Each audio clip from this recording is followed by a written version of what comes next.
Thank you for staying with us. And Ian, before the break, we're obviously talking more about some of the choices when someone is diagnosed, and there's a couple of questions around that I'd like to ask.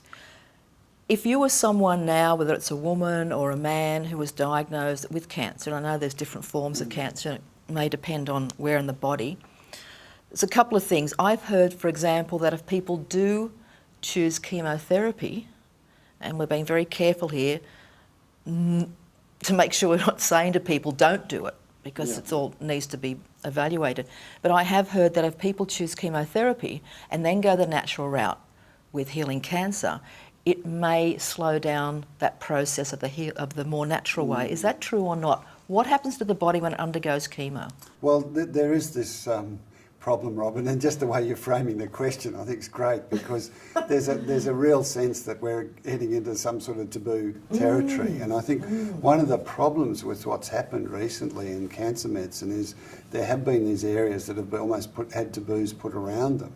And I think chemotherapy is a great example of that, because when you look at the evidence, it's actually quite fraught. And this study I mentioned before, which was done by Graham Morgan and his colleagues in Sydney, they did this meticulous analysis of the 22 major cancers and how they respond to chemotherapy and what benefit chemotherapy provided over a 5-year time frame. And what they found was that on average the benefit was only 2.3% increased survival over that 5-year time for the 22 main sorts of cancers. Now, against that, chemotherapies turned out to be very good for some cancers, but they tend to be the ones that are less common and don't affect so many people. So in fact, the cancer I had, osteogenic sarcoma, now has chemotherapies that are available for it, and the survival rates are much better than when I had it.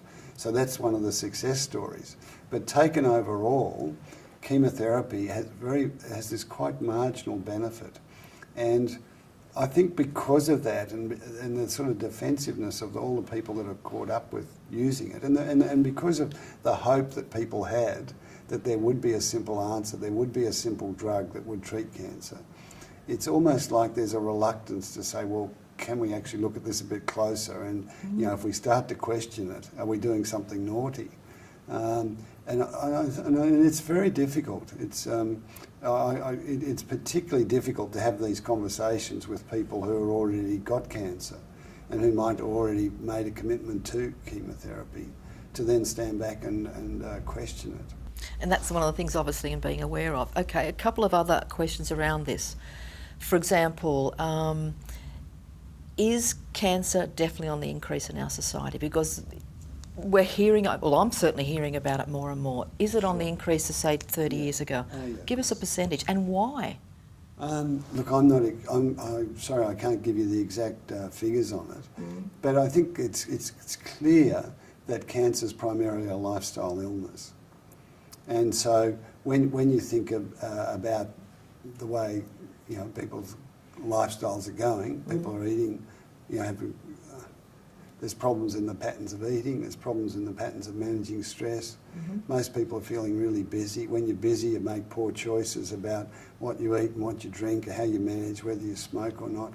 When you're under stress, you tend to either overreact or underreact. So there's a real need for finding more balance in life generally. And I think that's one of the messages that comes out of cancer. Coming back to the question about chemotherapy, and you asked about what would people do if they're diagnosed currently, I think the first thing is to say that it's really helpful to differentiate between conventional medical treatment, complementary therapies, and lifestyle factors. And I think in recent times, complementary therapies and lifestyle factors have been put in together into the one sort of banner. And there's a real value in separating them, because if, for example, somebody currently gets diagnosed with heart disease, then in the first medical consultation and with the first conversation with friends and family, it's like, what am I eating? Am I exercising or not? How am I managing my stress? Meditation's probably relevant to think about. They're lifestyle factors. If somebody gets diabetes, even more so. It's like, what are you eating? Exercise, all those things become immediately important.